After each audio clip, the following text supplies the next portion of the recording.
It's been about 18 or 20 months since construction began here at the American Sign Museum's new home, and we've made a lot of progress. We'd like to take you on a tour today to just see where that progress has been made.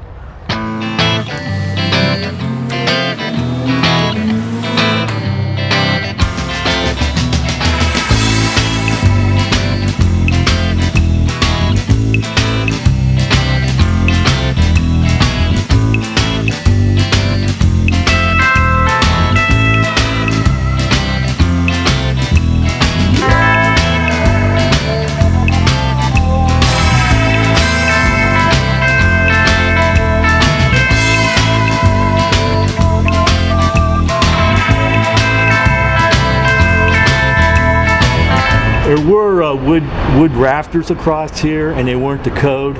This roof was falling in, so what we decided to do is actually raise the walls.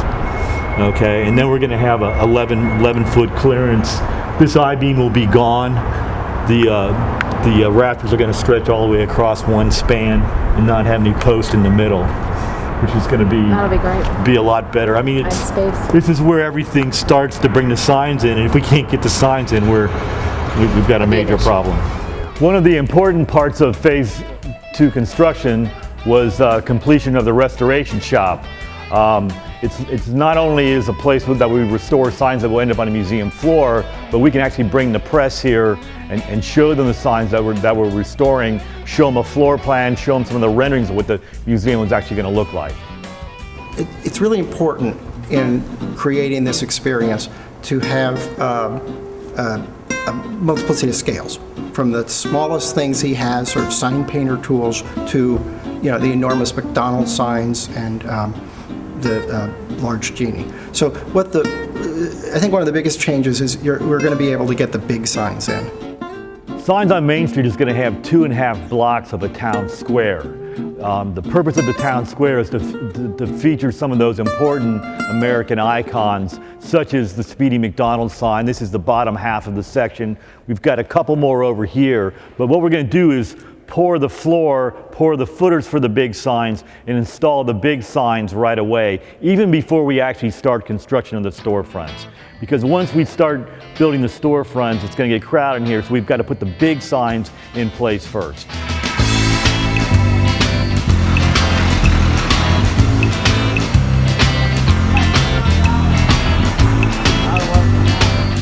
There's a number of advantages of having a neon shop captive in the museum.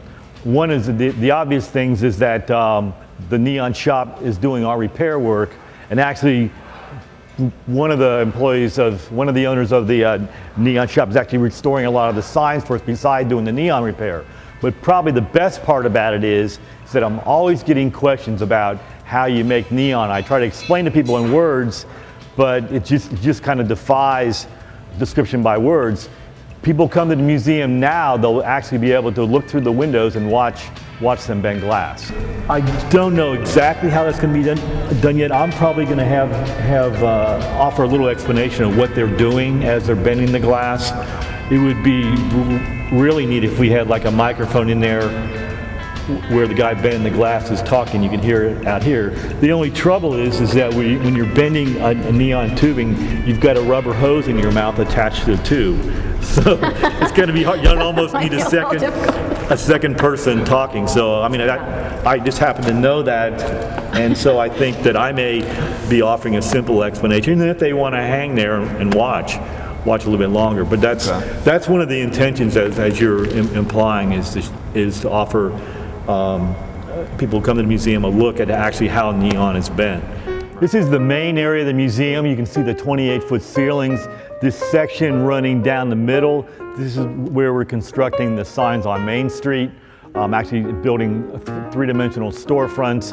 The neon shop is actually going to be one of the storefronts on Main Street. It's just drywalled right now, but we'll put a facade on it as if it was a vintage storefront.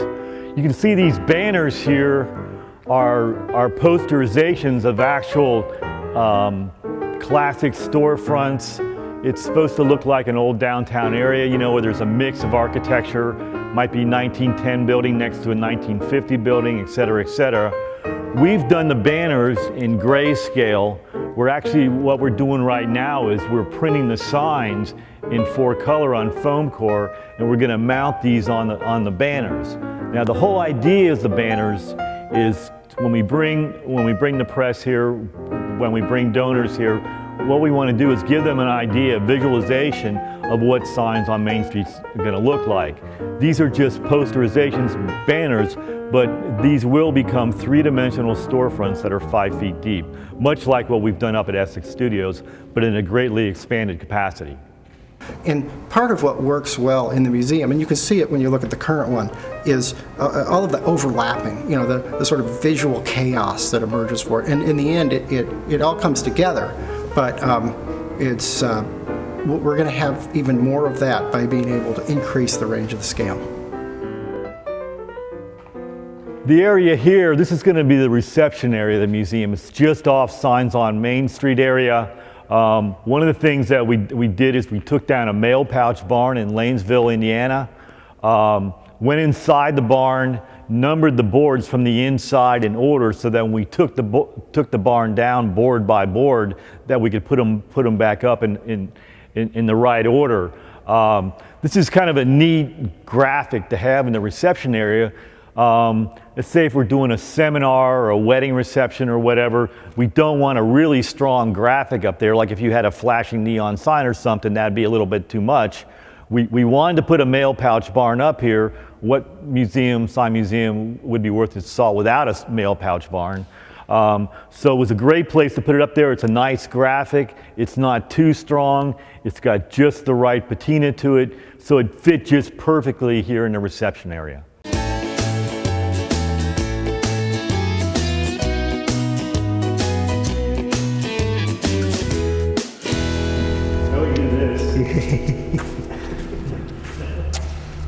A lot has been accomplished here. It's not always apparent to everybody. The roof, the steel, running steel in the shore up the timbers, a lot of demolition work. This area here is actually the lobby, the entrance. This whole storefront section, or not storefront, but this whole facade here, all new aluminum, really nice entrance with our featured genie that you walk under as you come in.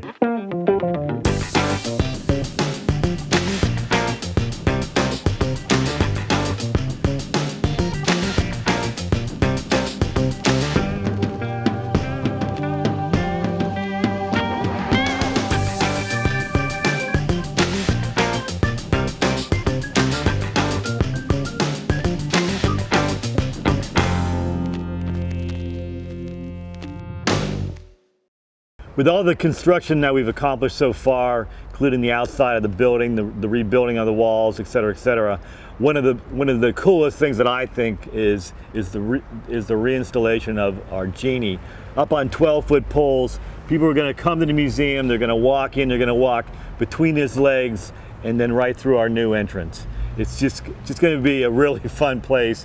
We've even talked about having a recording with the genie, like when you walk by, a little sensor would go, "Welcome to the Sign Museum."